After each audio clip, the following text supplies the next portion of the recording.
दुनिया में ऐसे परेशान करने वाले और रहस्यमय फैक्ट्स हैं कि कुछ लोगों को इन पर विश्वास करना मुश्किल हो सकता है। इस वीडियो में हम आपको कुछ ऐसी हैरान करने वाले फैक्ट्स बताएंगे जिसे सुनकर समझदार आदमी भी कंफ्यूज हो जाए कि ये चीजें हुई कैसे। तो स्वागत है दोस्तों आपका episode 5 of did you know में। मैं हूँ प्रोफेसर वायस। So let's power your brain.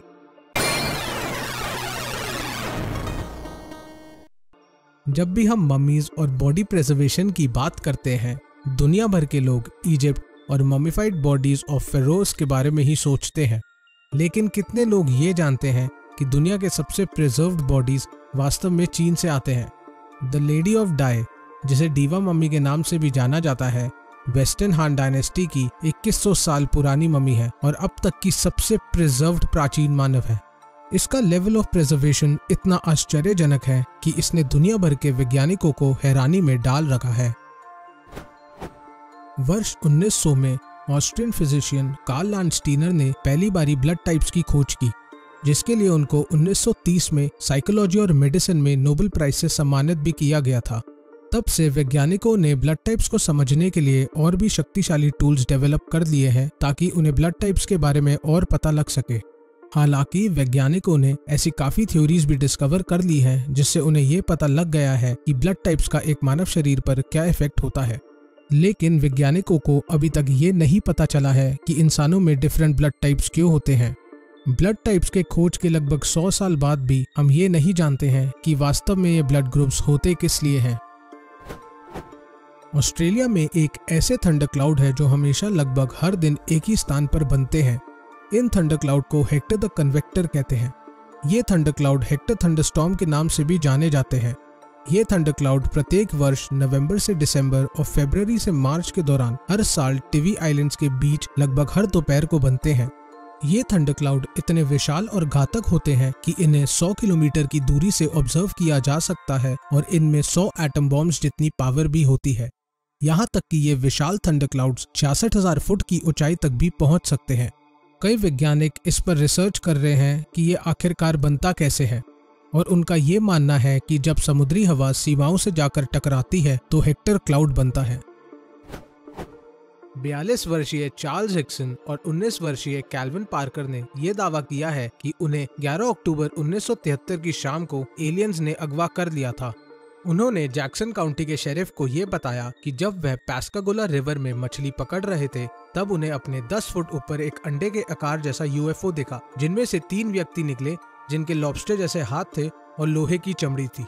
Kidnap करने के बाद उन्होंने हिक्सन और पार्कर के शरीर में कुछ इंजेक्ट किया और वापस छोड़ गए थे।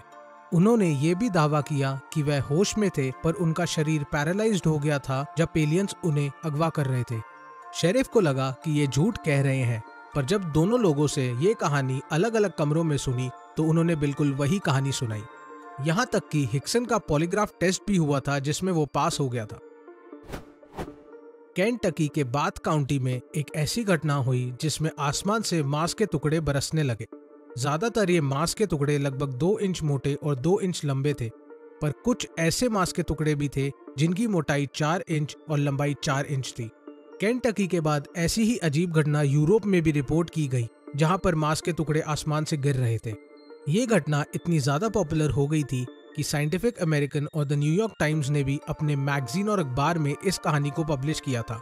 उन्होंने अपने आर्टिकल में यह भी बताया था कि जो मांस के टुकड़े हैं वो बीफ है। लेकिन जब 2 लोगों ने उस मांस के टुकड़े को चखा तो ये पता लगा कि मांस के टुकड़े भेड़ और हिरन के थे, ना कि बीफ था। ये घटना होने के बाद कई लोगों का ये मानना था कि ये एक एक्ट ऑफ गॉड था। यहाँ तक कि इस पर काफी थ्योरीज भी बन गई थी, लेकिन आज तक किसी को भी एग्जैक्टली नहीं पता है कि ये आखिरकार ये मांस के टुकड़े आसमान से कैसे आए। 1954 में एक रिटायर्ड एयरफोर्स मेजर ने बताया कि यूएस एयरफोर्स ने पृथ्वी के पास 2 सैटेलाइट्स को देखा जो कि माना जाता है कि वह इस पृथ्वी के नहीं है।